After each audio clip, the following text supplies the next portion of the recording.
singular and plural.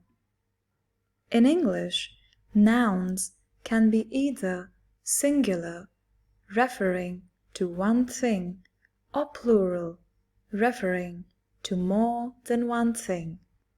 Here are some examples. Singular nouns. Cat refers to one feline animal. Apple refers to one piece of fruit. Book refers to one printed or written work. Chair refers to one piece of furniture. In English, there are different rules for making a singular noun into a plural noun. Some common rules include adding s to the end of the word. For example, book would become books.